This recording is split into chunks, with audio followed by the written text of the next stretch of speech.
yung labi ko po magamit lamang na vessel sa inyo. At yung inyong message, O God, kayo po ang mangusap sa buhay na bawat isa. Hindi po nila makita si Josh, hindi po nila makita ako, but makita nila yung pag-ibig niyo po, Panginoon, sa amin. Makita po namin ang pag-ibig niyo, Lord, ang pagkilos niyo. Ano man gawatan ka ng kaaway, distractions, antukin, in the name of Jesus, we surrender it all to you, O God. Holy Spirit, continue na kayo ang maging bida, Panginoon. Kayo may platform na ito. Kami mga waiter lang, naging steward lang, Panginoon, in your presence, O God. And Lord, you are very welcome in this place. You are very welcome, Panginoon. Be exalted, be glorified, Panginoon. Hallelujah. We thank you, Lord. Dinedeclare namin, hindi pa man natatapos, nagsisimula pa lang, Panginoon, ng worship. We are receiving the restoration, the fire, and the revival, Panginoon, this church, O God. Kung hindi lamang revival tuwing Sunday, but every day, Lord God, we declare and decree your power, your anointing in this place, and as we about the sun. Break that transformation po, Panginoon. Kaya maraming salamat, Holy Spirit. We give you all the highest glory, the highest praises. In Jesus' name we pray. Amen. Hallelujah. Sige po, sige po. Pwede po tayong makaupo na sa presence sa ating Panginoon. Taas po ng kamay yung mga first-timers po. Sige po, pakitaas po ng sobrang taas. Ilan po? Dalawa po? Okay po, so today, hindi na po kayo makakataas sa Word of God. Amen. So, yun po. Alam niyo po, nag-pray po ako sa Panginoon, Lord, what is your message? Actually, meron na pong gawa. Sa sarili lang po. Ang title lang po ay Grace. Pero po, nung nag-pray po ako, nung kami po nasa Pampanga po, nung seminar po, sabi ng Lord sa akin, Josh, i-preach mo yung cross. I-preach mo yung cross. Sabi ko, Lord, bakit? Ano ba ang kalalagayan ng church ngayon? So, di ko po alam ang situation ng po na bawat isa. But, sabi po ng Panginoon, minsan ko lang, Lord, never ko na-feel na yung pagluhod sa akin. So, parang gusto ng Panginoon, hindi po parang gusto po ng Panginoon, yung John 4:23 and 24. Naghahanap po ang Panginoon ngayon ng tunay at totoong sasamba sa Kanya. Hindi lang po tuwing Sunday tayo ganito. Amen po? Even in workplace, even in school. Amen? Bago po tayo gumawa ng ating day. When was the last time, sabi po ng Panginoon sa akin, anak, sabihin mo, when was the last time you kneel before the Lord? Meron po ba? May lumuhod po ba? Taas po kamay, mga luhod. Or taas, sige po, hindi na po para magpakita mo na yan para mag-content, pero yun po yung nais ng Panginoon sa umaga po ito. No, it's time, let's go back to Jesus. Alam po natin yung nangyayari po sa world ngayon. Kung hindi po tayo nanonood ng news sa bawat nations, di ba po may wildfire na naganap po sa ibang bansa. Yung China po, ongoing po ng persecution ng Christians. Sinisira po nila, winawasak, pinapatay, malaman lang na nag-share ka ng gospel. Yun na po yung condition ng world ngayon. Hindi na po tayo nakafocus, doon lang po sa nakikita natin. Amen po? So, yun po. Again, it's a joy po and a blessing to be with you, family of God. Sige po, i-flash po natin. So, ang title po natin today,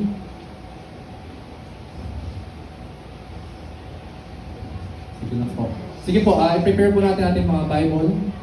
Make sure po na sa mga nag-notes po, when was the last time na binasa natin yung notes natin? Amen po? So yun po, make sure po na as we take notes, we make sure na talagang binabasa po natin to. Hindi lang po straightforward po, hindi lang po sinusulat natin na para ipakita sa tao na tayo nag-notes, pero hindi lang po natin pala binabasa all these years, all these days. Amen po? With love po to, with care, and hindi po para mag-condemn po na po. Pero ito po yung nais po ng Panginoon ay masabi po sa atin lahat. Amen. So the cross. Lord, bakit cross? Atonement was made between God and humanity. So muli po, binabalik po tayo ng Panginoon sa mga napapagod na po maglingkod, sa mga nagsasawa na po, or parang ritual na lang po yung ginagawa natin tuwing prayer ng hapon, or dawn watch. Let us be reminded, ano ba yung ginawa ng Panginoon sa ating buhay? Let's remember back, ano yung ginawa ni Jesus sa cross? nakabilag siya doon, magdamag, hubad. Maaaring napanood natin ng Passion of the Christ at beyond that, hindi po natin pa-describe yung itsura ni Jesus. Sabi po sa Bible, hindi siya ma-describe yung pagiging tao niya. Amen? So, dito po, pinakabalik po tayo ng Lord. Bakit sa cross? Kasi po pag binalikan natin ng cross, ako po sa sarili ko po, tayo po, mahihiya po tayo na po, na bakit nga ba hindi ako mapupuli sa Panginoon? Bakit nga ba hindi ko itataas ang aking kamay? Maaaring sinasabi ng mga tao, ay na naman si Hallelujah, ay na naman si Praise God, ay na naman ng lagi na lang church.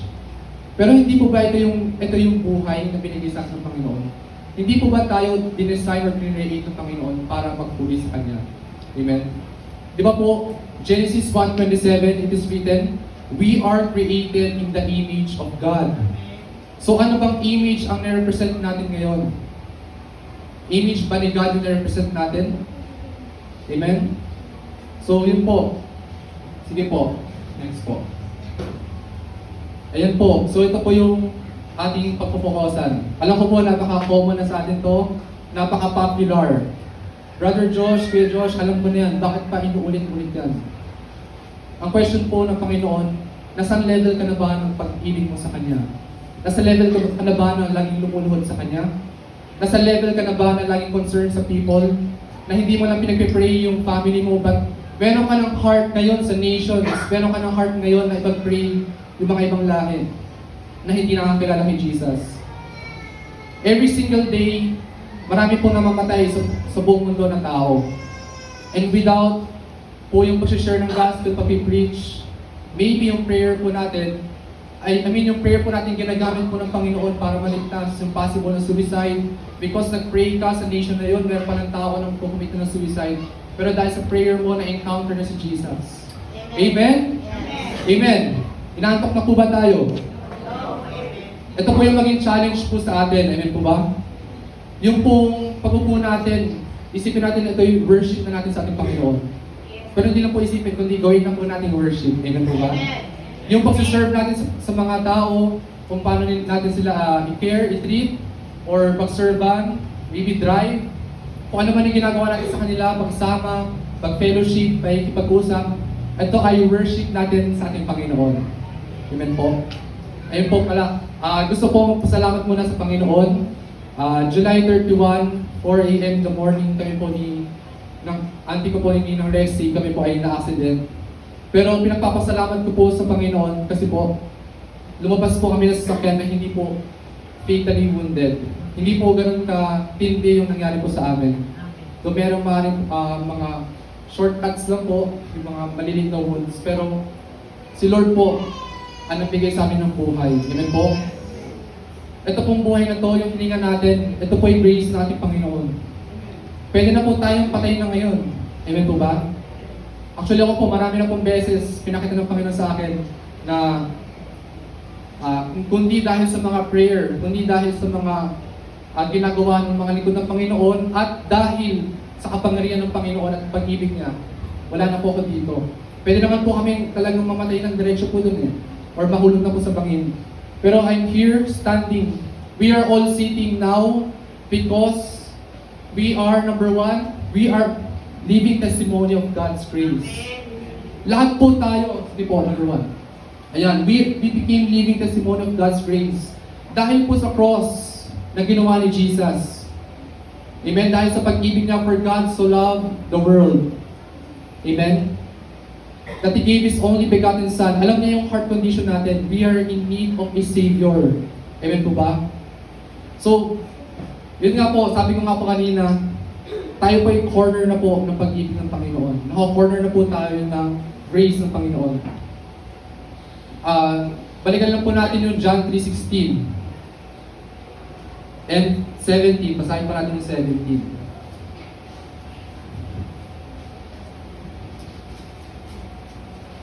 Sabi po sa verse 17, isinugo ng Diyos ang kanyang anak hindi upang hatulan ng parusa ang sanlibutan, kundi upang iligtas ito sa pamamagitan niya. Verse 18, ito po yung halaga po. Hindi hinahatulan ng parusa ang sumasampalataya sa anak, So ngayon po, sa mga first-timers po, kung kayo po ay naniniwala na si Jesus ang nagligtas sa atin, sabi po dito sa verse 18, hindi hinahatulan ng parusa ang sumampalataya sa anak. Ngunit hinatulan na ang hindi sumasampalataya sapagkat hindi siya sumampalataya sa kaisa-isang anak ng Diyos. So kapag hindi po tayo hindi po natin pinuot ang ating trust, ang ating faith sa ating Panginoon bilang ating Lord and our Savior, tayo po nakatulan na. It's like we choose suicide, we choose hell. Because with Jesus, sabi nga po ni David, amen? Sabi po ni David na sa presensya ng Panginoon, nandun po lahat. Amen po ba? And without Jesus, amen? Yung hell po, yun po yung absence ng Panginoon. Hell is a place na hindi po natin gusto. Ipasikan nga po lang tayo ng mantika, tayo po ay, di ba po, ouch na po, di ba po? Parang minantok na po. Amen. So, ipagpatuloy lang po natin yung fighting the good fight of faith sa santok po natin. Amen po. Hallelujah! Amen! Amen! Pag sinabi ko po, only, sabihin na po, Jesus. Only? Jesus! Only? Jesus! Only? Jesus! Amen. Okay. So yan po, parang hindi po tayo antakin. Next po.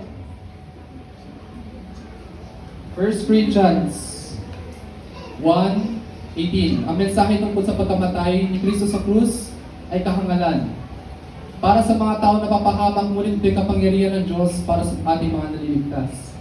So this is the power of God. Amen? Yung kamatayan ni Jesus. Akala po yung Satan tapos na. Wala ng Diyos sa cross.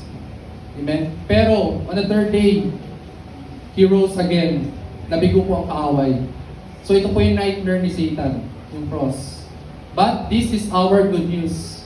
Amen? Kasi po tayo ay naligtas. Napakabuti po ng Panginoon. Gusto na po tayo maging part ng kanyang revival. Amen po ba? Amen? So, yung pagpupuno po dyan, yan po ay living testimony of God's grace. Amen. Amen. Naniniwala po ba kayo? Na hanggang ngayon, napapakinggan nyo pa yung Word of God. Pinili ka ng Panginoon ngayon, umupo dyan para tanggapin yung inaalok ng Panginoon. Amen po ba? Amen. Next po. Grace. God giving us something we do not deserve. Ano po yun? Forgiveness and eternal life. Yes. Deserve po ba natin na makapunta sa langit? Amen. Amen. Pero po, dahil nga po, balikan po natin yung history, dahil nga po tayo nagkasala, yung ating mga ninuno po. So namana po yung sin, namana po yung curse. So lahat po tayo deserve. Sabi po sa Bible, lahat po tayo deserve sa hell and deserve sa punishment. Pero dahil po sa grace ng Panginoon, hindi na lang tayo pinatawad. Amen? Kundi binigyan na pa tayo ng chance na magkaroon ng eternal life. Ito pa po yung bonus. Kung gusto na po maging part ng great move of God, amen, yun po yung sinasabi dito na tayo pinili natin Panginoon. Upon receiving the grace of the Lord, we are to share. Tayo po yung gagamitin ngayon. Tayo po yung mga Jesus representative. Hindi po para i-worship tayo ng tao, para tayo po yung image ng Panginoon. Magsiset tayo ng example sa world. Amen, ano po yun? To share the gospel of Jesus. To be witness of Christ. Amen po ba? Amen. So next po. So ito po yung status natin before. Ito po yung picture po ng presentation na lahat po ay nahuhulog sa hell. Doon po sa verse 18, yung hindi po sumampalataya. Pero kung kayo po sa sampalataya, sabi po na sa verse 16, kayo po yung magkakaroon ng buhay na walang hanggan. Amen po? Sige po. Mga kapatid, in 1 Corinthians 1, verse 26, alalahanin ninyo ang inyong katatayuan. Katayuan ng kayo'y tawagin ng Diyos. Iilan lamang sa inyo ang sa paningin ng salibutan ay marunong makapangyarihan at makarelika. Amen. So pinipili po ng Panginoon ngayon yung mga hindi po marunong para po ipahiya yung mga marunong po. Amen po. So next po. Ito po yung status natin ngayon. In verse 30, sa Kanya mula ang ating pakikipag-isa kay Kristo Jesus na ginawa ang karunungan natin. Sa pamamagitan niya, tayo pinawalang sala ng Diyos, pinapaging banal at iniligtas. Amen. Amen po? Amen. So yun po, dito po, Jesus never promised na kapag sumunod ka sa Kanya ay luxurious life or mega process. Hindi po namatay si Jesus para yun nga po, magkaroon tayo ng Ferrari or magkaroon tayo ng magandang bahay. Namatay po si Jesus para po makasama na tayo. Gusto na po tayo makasama, yun po. Amen. Gusto na po tayo makasama sa heaven. So siya na po yung gumawa ng paraan sa atin. Kasi hindi po natin kailigtas sa ating sarili. Amen. Amen. Si Jesus po ay sinless. Bakit po siya tinawag na worthy lamb? Kasi po noong unang panahon sa Leviticus, ang mga tao po noon ay nag-aalay ng mga tupa. Kasi po, yung kanila pong kasalanan para may lipat po doon. Yun po ang magandang offering sa Panginoon. Ngayon po si Jesus, from present, past, and future, inangkin niya po lahat ng kasalanan natin. Sabi nga po sa 2 Corinthians 5 verse 21, if I'm not mistaken, He became our sin. Ang ating pong Panginoon na sinless, He takes our place para bayaran yung kasalanan natin. Amen. Amen po ba? Yes. Amen. So yun po yung kalalagayan natin Panginoon. The most sinful place in the world was the cross. Kasi lahat ng tao na nakasala, inangkin na po yung kasalanan. Kaya nga po siya, bago nung nasa prayer of Gethsemane, grabe po yung, pawis na po dugo na po. Imagine, the worst, para lamang tayo maligtas. Amen? Sa hell. Lahat po tayo candidate sana sa hell. Actually, deserve nga po doon. Pero dahil kay Jesus, na sobrang mahal tayo, nagkaroon po tayo ng hope, nagkaroon po tayo ng pag-asa. Si Jesus po yung naging way para muli tayo ma-reconcile sa ating Panginoon. Amen po? So, yun po. It is a meaning of complete total surrender. Pero yun nga po, process. Hindi po madali ang pagsunod sa ating Panginoon. Amen po? Marami po mag-criticize, marami po mag-persecute. Para po tayong mga Noah this generation. Pinagtatawanan, sinasabihang baliw. Pero ano po yung mas crazy doon? Kasi si Noah natagpuan na po yung truth. And yung mga tao na nakasurround sa kanya, ano ka ba Noah? Desert to. Ni wala nga dito ulan eh. Pero yung faith na nilagay ng Panginoon kay Noah, at yung pag-stand firm niya in behind sa lahat ng darkness ng mga tao na kapaligid. Oh, baliw ka naman Noah. Dumating ang point na ayun na po yung judgment ng Panginoon blood. This second coming ni Jesus, ang parating po ay fire. Amen. So muling pagbalik ni Jesus. So wag po tayo matagpuan ng Panginoon na ma-party-party tayo dito, nagpapakayaman tayo dito, busy tayo, consume tayo ng ginagawa natin sa buhay natin. Amen? So we must have time. Sabi nga po, nung nagpipray po ako, sabi ni Lord, back to Jesus. Go back to the cross. Go back to your first love. Kung na-feel nyo na parang naboboring na kayo sa church, ang tagal naman mag-pray nun. Kasi hindi po natin naunawaan yung ginawa ni Jesus. Balikan po natin yung ginawa ni Jesus para maunawaan po natin bakit si pastor laging sinasabi ganito. Bakit yung Bible laging sinasabi ganito. Ang daming bawal sa born again. Amen? Madaming bawal sa born again. Sinasabi ng iba, horny, baliw. Pero when you find the truth, yun po yung katotohanan. The truth will set you free. Amen? So yun po yun. Ang mahalaga po binabasa natin ng Bible. If you have questions, let us read the Bible. Sino po dito ang gusto mapagpala? Amen. Gusto mo pagpalain? Amen. So basahin po natin yung Revelation 1 verse 3. Binabasa mo pa lang ang aklat na ito. pero pinagpapala ka na ng Panginoon. Amen? Tapos po, ang sabi ko sa Revelation 1 verse 3, sapagkat malapit na pong dumating or maganap po ang mga bagay na ito. Amen. So dito po, sige po, next po. Number 2, crucified life.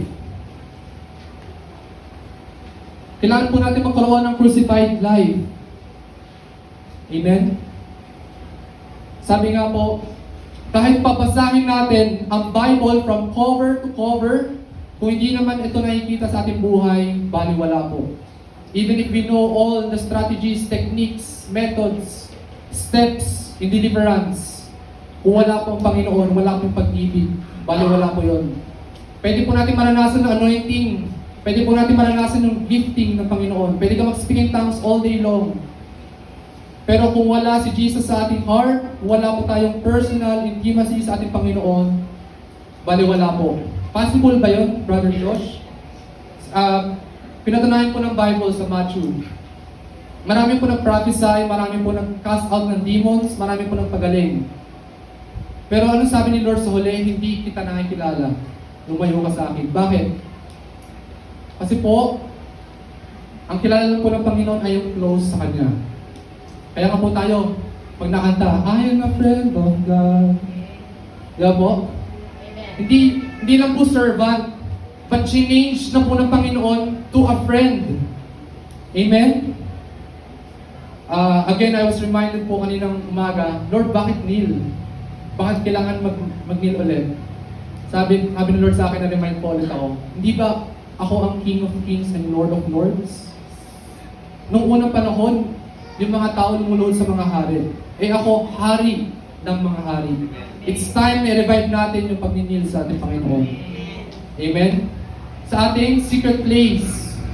Ano po bang ginagawa natin sa secret place? Young generation. Tayo po ba ay may secret prayer or meron pa tayong secret sin? Amen? Amen po ba? Amen. Or not only to young generation, kapag nag-iisa ka na lang, anong ginawa ni Joseph sa temptation? Siya ay tumakbo, umalis. Pero alam niyo po, si Joseph, from nothing to something. Amen? Siya po ay tinakwil, binenta. So, inaccuse pa po ng pagre-rape si Potiphar. After nun, siya po ay pinulong. Pero po yung process sa pinagdaanan ni Joseph, gano'n. Na darating po tayo talaga sa suffering dahil tayo po ay sumusunod sa ating Panginoon. Wala ka pong ginagawang mali. Pero gusto lang, lahat ng tao iniisip, bakit ganito? Ina-accuse tayo ng mali, pero wala ka namang ginagawang mali. Amen? Until such time, kasi si Joseph napaka-humble sa Panginoon. Amen po? So si Lord na po ang na-promote sa kanya. Siya po ay, ano po, ang nangyari kay Joseph? Gobernador. Nag-apply po ba si Joseph? Ano pong ginawa ni Joseph? Faithfulness sa ating Panginoon, nag-stand firm siya na Lord, hindi ko kayang gawin ito. Kay Potiphar or kung kanino man. Kasi po yung relationship ni Joseph sa Panginoon. At kapag nais po ng Lord na i-promote ka ngayon, ipropromote ka po ng Panginoon. Katulad ni David, nanatili lang po siya tapat. Nag-apply po pa si David, Lord, pa-promote. Hindi. Ano pong ginawa na? Naging good steward po siya meron po siya. Good shepherd. Nagsimula po siya ng pumatay ng bear at lion. And the next, si Goliath na pala. Pero hindi na nakita si Goliath. Nakita na mas malaki si Jesus kay Goliath. Nakita na mas malaki ang Panginoon sa problema. Amen? Sometimes, faith and obedience will lead us sa uncomfortable. Kaya nga po, ngayon ko naunawaan, bakit sinabi ni Jesus, ang Holy Spirit ay comforter. Amen? Kasi po, it requires faith and obedience. And part po ng pagsusunod natin sa ating Panginoon, sa pagmimission po, or sa lahat, maaaring puyat ka, pagod, or nasakit yung anumang part sa katawan mo. Pero, Holy Spirit pala ay comforter. So, thank you Lord for giving us that wisdom. Kaya pala comforter kasi yung pagsunod kay Jesus, uncomfortable. Meaning to say, ililive natin lahat. Ililive natin lahat. Lord, yung career ko, yung pathway ko, yung job ko, kasi mas nakita mo yung pangangailangan, binigay ng Lord yung heart niya para mas makita natin yung need at yung truth at yung reality. Amen. Ayun po.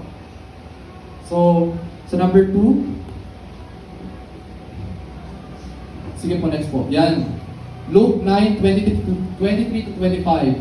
At sinabi niya sa kanilang lahat, ang sino mang nagnanais sumunod sa akin ay kinakailangan itakwil ang kanyang sarili, to deny ourselves.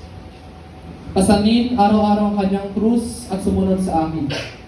Ito pa po matindi, ang naghahangad na maligtas sa kanyang buhay ay mawawalan ito.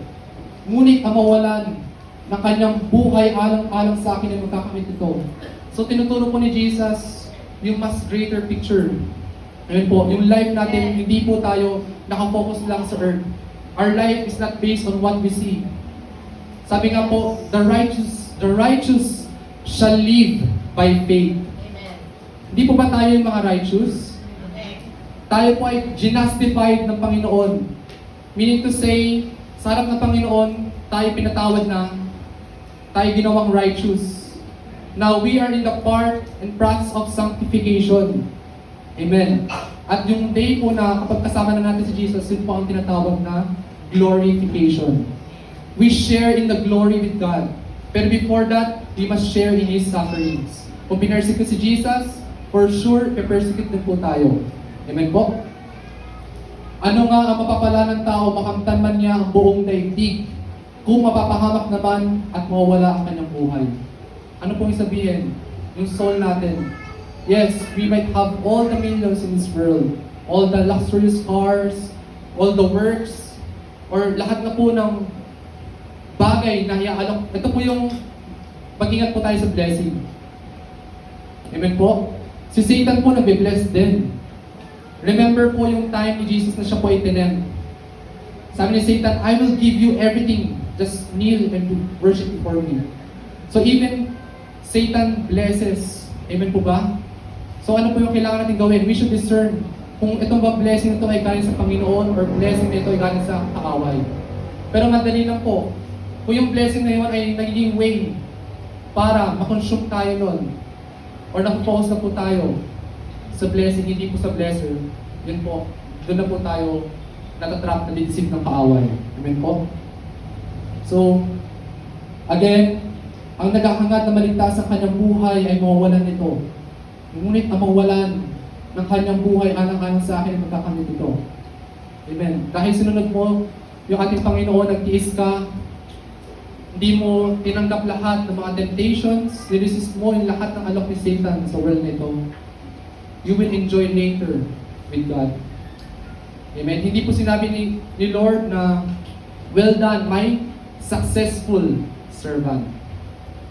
Hindi naman po sinasabi ng Bible na magpakayaman tayo. Amen? Ang sabi lang po ng Bible, wag lang po tayong matagpuan na yung kanina po yung binasa na laging dumidepende po, no po? Yung sabi, yung binasa po ng Sunday School. Ano nga po ba yun? Yung nagsisikap din po tayo na magkaroon din ng finances. Or yung sinasabi po ng Bible na hindi rin po tayo tamad. Amen po. Amen. Kumbaga, sinasabi po ng Bible, mabalance po lahat. Amen po? Amen. Sige po. John 8:47, ang mula sa Diyos ay nakikinig sa mga salita ng Diyos. Subalit ayaw ninyo makinig sa akin sapagkat kayo'y hindi mula sa Diyos. So kung tayo po nakikinig sa salita ng Panginoon, lagi po natin siyang sinusunod. Amen po ba? Intimacy is our fuel for our ministry. Yes. Amen po, intimacy, yun po yung mag-fuel sa atin kung bakit po tayo laging excited. Next po. 2 Peter 3:11, at dahil ganito ang magiging wakas ng lahat ng bagay, ito po, mamuhay kayo na may kabanalan at sikapin ninyong maging makadiyos. Amen. Commandment po. So, tuparin po natin, John 14:15, if you love me, you will obey my commandments. Ano po ba yung mga commandments na yun? Next po. Ayan, God wants all to be saved. The decision is yours. Kung pipiliin mo yung world or ruled ito ni Satan. At sino ba yung represent ni Satan? Sin. Taking you to hell.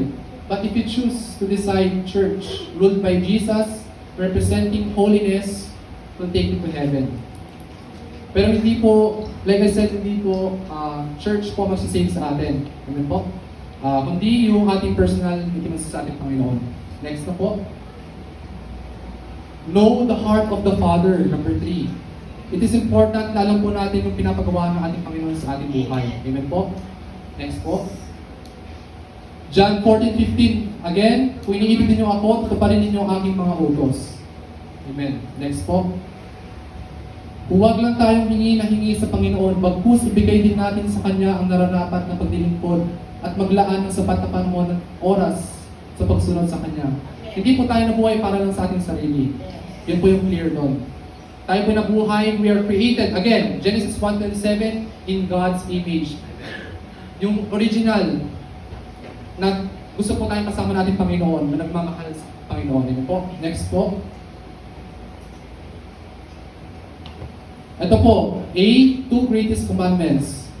To love God the Lord with all your heart, soul, and mind, and strength. And upon loving God, magkakaroon tayo ng compassion to love your neighbor as yourself. Ito po yung gawin natin ng Great Commission. Amen po? Dahil receive natin yung heart ng Father, nagsishare na siya ng secret sa atin. Dahil lagi tayo nagpipray. Amen? Marireceive na po natin yung heart na magkaroon tayo ng compassion sa ibang tao. Next po. Matthew 28:19-20, kaya humayo kayo at gawin ninyong alagad ko ang lahat ng bansa. Si Lord na po nasabi. So, faith na lang po. Bautismohan ninyo sila sa ngalan ng Ama at ng Espiritu Santo at turuang sumunod sa lahat na ipinabuutos ko sa inyo. Tandaan ninyo, ako'y laging kasama ninyo hanggang sa katapusan ng silibutan. Hindi na po ma-change yung katotohanan na hindi na po tayo nasa-separate sa pag-ibig ng Panginoon. Lagi po tayo mahal ng Panginoon kahit nagkakasala tayo. But hindi po yung grace ng Panginoon ay lisensya para gumawa ng patuloy na pagkakasala. Instead, yung grace po ng Panginoon ay empowerment para tayo ay mahiya sa Panginoon at talagang 180 degree tumalikod sa lahat ng pagkakasala. Amen po? Next po. Ito po, know the heart of the Father, pinili po tayo ng Panginoon. Hindi kayo ang pumili sa akin, ako ang pumili at humirang sa inyo upang kayo humayo. Yun po yung purpose natin. Ito po yung bonus. Tayo po ay pinapahayo ng Panginoon at mamunga. Maging fruitful po tayo. Mag-share ng gospel, mag-baptize, dumami po kumilalang sa Panginoon. Ito po yung mission natin. Na maging empty yung hell. Amen? Maganda po yun?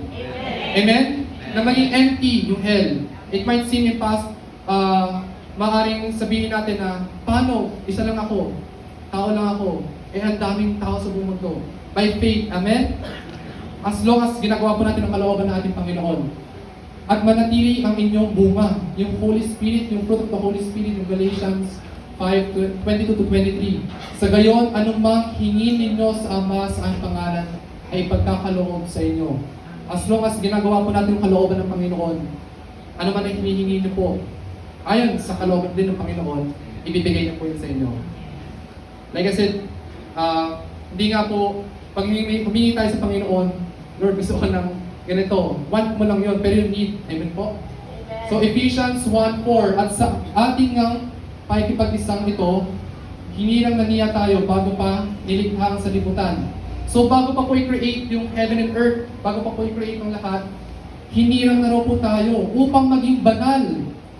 So dapat maging banal po at walang kapintasan sa harapan niya dahil sa pag-ibig ng Diyos. So yun nga po, lagi po natin sinisikap na mabawasan po yung masasamang character sa atin. Amen po?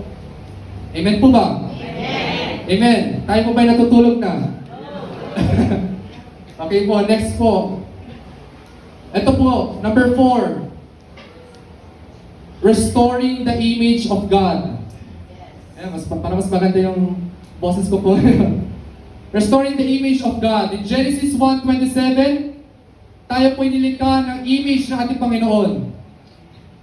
Now, sa part po ng ating pag-journey sa earth na ito, we make sure na yung image ng ating Panginoon ay kitang-kita sa atin. Amen po ba? Yes. Nire-restore natin yung original na creation ng Panginoon. Amen. Na tayo po ay image of God. Kalarawan ng Diyos. Hindi kalarawan ng TikTok. Hindi kalarawan ng earth. Or yung trend ngayon.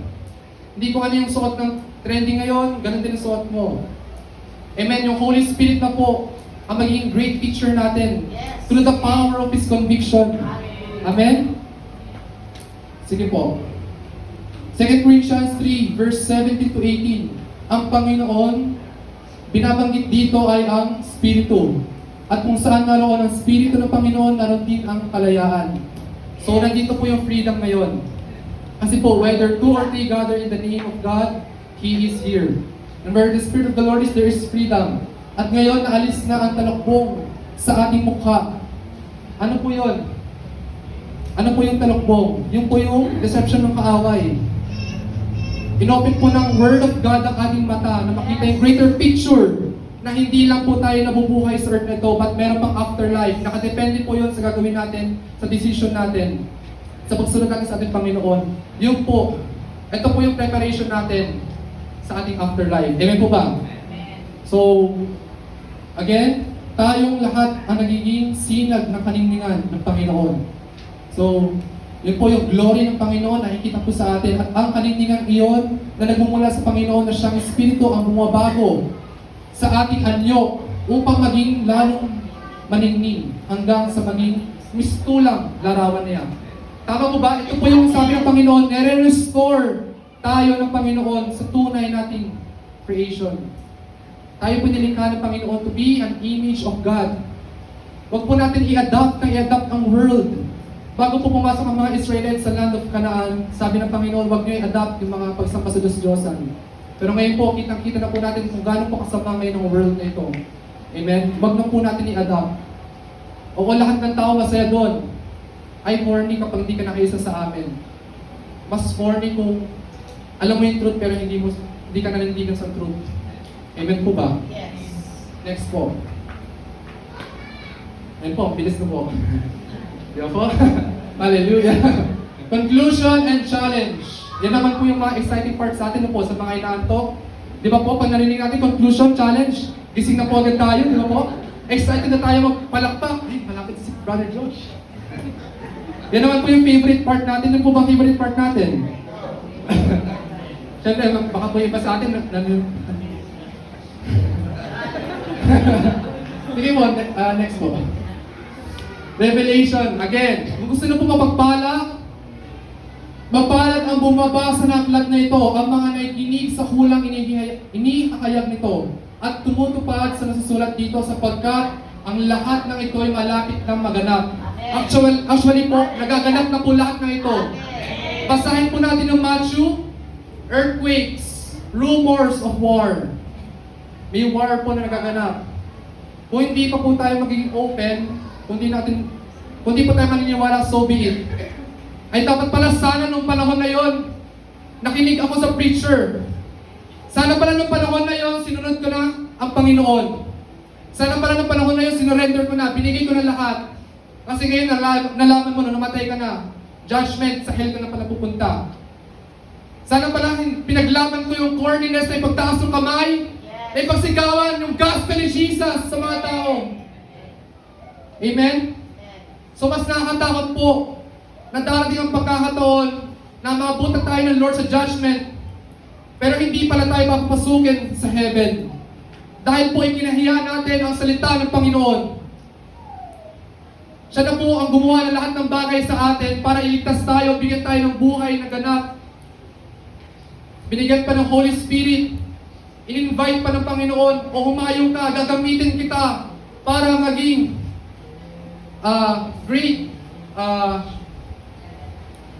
great servant ng Panginoon. Gagamitin kita para mag-share ng gospel. Bonus na po yun, ginagamit ka ng Panginoon. Kayo po lahat, tayo po lahat ng kaupo ngayon. Gagamitin po tayo.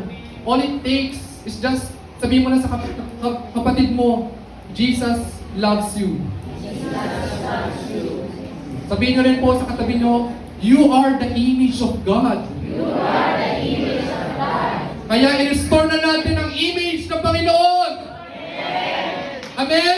Amen. Only, Jesus. only, Jesus. only Jesus. Jesus. Next po, meron pa. Oh, this is what success, meron pa, di ba po? This is what success looks like to me. Hearing Jesus say, well done, good and faithful servant. Hindi good and successful servant. Thank you, Lord, sa perfect timing. Amen. Meron po ba next? Ayun po, next po. Ito po. Kala niyo po matatapos na. Revelation 2:10. Huwag mo katakutan ng mga pag-uusig na malapit mo ng danasin. Pero dinadanas na po natin. Tandaan mo, ipapabilanggo ng Diablo ang ilan sa inyo bilang isang pagsubok. Pagsubok lang pala yun. Magtiis kayo sa loob ng 10 araw, manatili kang matapat hanggang kamatayan. Ano po sabi ng word? Manatili kang tapat hanggang kamatayan. O 10 million. Surrender mo na, huwag kang maniwala kay Jesus. Gusto niyo po 10 million? Kapalit ng eternal life. Sige po, kuhanin natin 10 million and then eternal suffering, hell, eternally. Ano po pipiliin natin? Darating po yung point na ganun po. Kaya po sikapin natin, hindi po tayo maiwan sa rapture. Amen. The Lord will give us knowledge and wisdom. Kaya po, sikapin natin na talagang sa muling pagbalik ng Panginoon po, talagang po kuhanin niyo po lahat ng mga faithful. Paano po kung partial lang? Part-time ka palang Christian. Pero yung kaaway natin, full-time and double-time na nagkikill, steal, and destroy. Amen po ba? Full-time, double-time ang kaaway, pero tayo part-time Christian. Ni 1 hour nga sa Word of God, tinutulugan pa natin. Amen. 1 hour lang po yun, pero ang kaaway natin, sige matulog ka. Sige, wag ka makinig. Sige, wag mong tanggapin yung gospel ni Jesus. Minsan lang po tayong maghihirap sa mundong ito. Yung po yung pangako ng Panginoon. That's the good news. But after following Jesus, eternal. Sige, mag-enjoy ka sa heaven. Sino po gusto nun? Amen. Sino po gusto nun? Amen. Amen. Ayun po again, manatili kang tapat hanggang kamatayan. At ipagkakalob ko sa iyo ang putong ng buhay. Amen po. Meron pa po ba? Ayan na po ang favorite part na po. Joke lang po. Pero syempre po, ang favorite part po natin si Only Jesus. Only Jesus. Only Jesus. Kaya po, lahat po, meron pong prayer ng hapon mamayang. Meron pong prayer ng hapon. Meron pong dawn watch every 5. Sige po, maging active po tayo kasi po ito naman po para sa atin. Atin lang po tayo online kung di po tayo pwede. Ganun po. Kung kaya naman po, nandiyan lang naman po tayo, walang ginagawa, atin po tayo. Why? Ano po pang benefit nito? Wala kang nakukuha ang pera dito, pero natatanggal yung mga bad characters natin. Amen? And kapag nag-invest po tayo sa Panginoon, eternal po to. Yung mga nagmamarketing po dyan. Come on, let's market souls. Amen? Fishers of men. Pag may nakita tayong kasabay, huwag mo na isipin, Lord, ito ba yung sasyaran ko, conviction na ba ito? Yan na yung confirmation na sharan mo yung gospel sa kanya. It only takes, tanggalin mo yung fear, rejection, ano ba? Shame, ano pang hadlang? Tanggalin mo. I-share mo yung gospel ni Jesus. Kapatid, mahal ka ng Lord. Ganun lang po kasimple. Sabihin natin sa mga katabi natin, kapatid, mahal ka ni Lord. Kaya ayaw ni Lord nang natutulog tayo. Or lukewarm sa ating Panginoon. So, yun po. Praise God. Alam ko po na blessed po tayo. Amen. Na-restore po back to the cross. Kapag nangihina, nalalamig, balikan natin ginawa ni Jesus. Ay, grabe, ganun pala naman si Jesus. Luluhod ako. King of Kings siya eh. Lord of Lords siya. Kakaya mo ba? Yung katabi ko. Huwag na po natin hintayin na lahat magtaas ng kamay. Pagpasok na pala sa church, minimit ko dito si Jesus, nakataas agad ng kamay. Hindi yung lahat. Kapag nandiyan yung camera. Yung mo? Yung mga IT. Kapag nandiyan yung mga ano, ay, napipicturean ako. Ako yung isang hindi nakataas ng kamay. Di ba? Ayan po, so, God is good. All the time. And all the time. God is good. Mahal ko po kayo and mahal po tayo ng Panginoon. So, yun lang po. Sige po lang, let's all pray and worship and give the highest glory to the King of Kings and Lord of Lords. Hallelujah. Hallelujah. The Alpha and Omega, the first and the last, be only God. Thank you. Thank you, Lord. Thank you for reminding us na it's time. Kung hindi kami ngayon maglilingkod, kailan pa? But Lord, now you're calling us to kneel down lagi sa inyong Panginoon, to make time sa inyo. At Lord, lagi namin isipin na hindi namin alam ang aming buhay. Kaya araw-araw mag-ready kami. Araw-araw mag-on fire kami kasi hindi namin alam kung kailan kami mamamatay. Ang mahalaga, ginagawa po namin ang kalooban ng Panginoon. Ang mahalaga, sumusunod po kami sa ninanais po. Mag-workman kami or hindi. Ang mahalaga, ginagawa po namin ang kalooban nyo, mag-share ng gospel, maging salt and light sa mga tao. Nag-aaral man o hindi, Lord, dinideclare namin na maging faithful po kami till our death. Hindi lamang po sa panahon ngayon, kundi ang kamatayan. Kahit masakit na po yung nararamdaman or may mga sakit na maaaring dumating, but Lord, let's be faithful to you, God. Thank you, Lord. Thank you sa comfort nyo na binigay niyo po sa body of Christ, Church, na magmahanap kami ng palakasan, ma-encourage, hatakin yung mga nawawala, at bisitahin, Panginoon, yung mga hindi na po nakapag-church at mahalin po sila. Thank you, Lord. We give you all the glory, the highest praise. In Jesus' name we pray. Amen. Amen. Amen.